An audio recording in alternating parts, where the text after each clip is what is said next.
Chocolate boy அப்படின்னு தமிழ் இண்டஸ்ட்ரியில சொல்ற ஒரே பர்சன்னா இவங்க தான்ப்பா அப்படின்னு கை காட்டுற அளவுக்கு வளம் வந்துட்டு இருக்க அந்த ஒரு பர்சன் இப்ப ரீசெண்டா ஒரு இன்டர்வியூல அவங்க மேரேஜ பத்தி ஒரு சில விஷயங்களை ஷேர் பண்ணிருக்காங்க.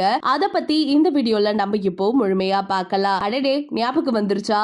ஆமாங்க, நம்ம பாதவன் தான். சோ அவருக்கு 90ஸ்ல சொல்ல போனா அவரோட ஃபேன்ஸ் அப்படின்னு எக்கச்சக்கமான பேர் இருந்துட்டு இருந்தாங்க. இப்பயும் இருக்காங்கன்னு சொல்லியே ஆகணும். அது மட்டும் இல்லாம பல ரசிகர்களுக்கு இவர் கிரஷ் பாயா வளம் வந்து இருந்தாரு. இப்போ ரீசெண்டா ஒரு இன்டர்வியூல ஒரு விஷயத்தை பத்தி பகிர்ந்திருக்காரு. அது அவரோட கல்யாணத்தை பத்தி. ஒரு ஹீரோயினி மேல இவருக்கு ரொம்பவே கிரஷ் இருந்துச்சா. சொல்ல போனா அவங்கள லவ் பண்ணி மேரேஜ் பண்ணிக்கணும் அப்படின்னு ரொம்ப நாளாவே துடிச்சிட்டு இருந்தாரா. இத பத்தி அவங்க அம்மா கிட்டே அடம் பிடிச்சு பேசியிருந்தாரா. வேற யாரும் கிடையாது, ஜூவிக் ஜவ்லா அப்படிங்கிற ஒரு ஹீரோயினி தான். இவங்க 1988ல காயத் சே அப்படின்னு ஒரு படத்துல நடிச்சிருந்திருக்காங்க. இத பார்த்து இம்ப்ரெஸ் ஆன நம்ம பாதவன் இவங்களதான் கட்டியாகணும் அப்படின்னு நின்னுட்டு இருந்திருக்காங்க.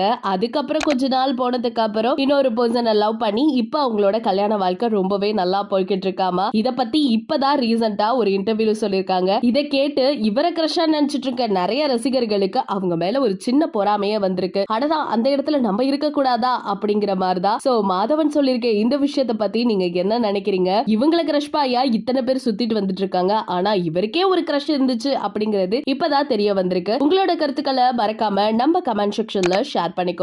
இது போல பல அப்டேட்ஸ் தெரிஞ்சுக்க நம்ம சேனலை சப்ஸ்கிரைப் பண்ணி வச்சுக்கோங்க.